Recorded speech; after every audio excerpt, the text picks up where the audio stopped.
আজকে সকালটা শুরু হলো এই বান্ধবীর হওয়া চেকটা দিয়ে। তারপরে আমরা চলে যাই দোকানটা একটু ক্লিনিং করার জন্য। তারপরে প্রতিদিনের মতো বেরিয়ে যাই চা খাওয়ার জন্য। রাস্তা দিয়ে হাঁটতে হাঁটতে একটা কথাই ভাবছি, সালা আজকে একটা বউ থাকলে এইভাবে চা খেতে যেতে হতো না। তা বেশি ভাববো না, আর না হলে আমি ডিপ্রেশনে চলে যাব।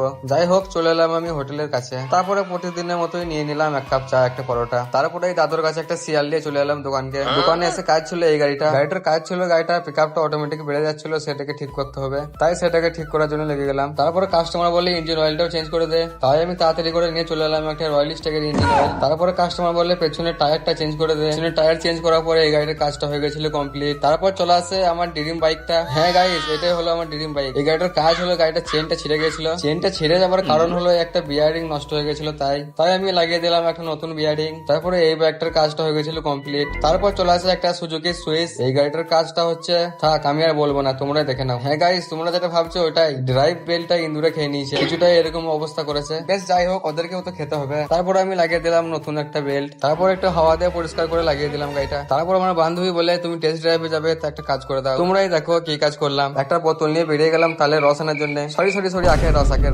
রস বলে কাকাটাও হচ্ছে বাঙালি। হঠাৎ আখের রস খাওয়ার প্ল্যানটা হলো। আমার বান্ধবী দেখছিল ইনস্টাগ্রাম রিলস, গন্নে কা রস 12 গ্লাস 20 রুপে।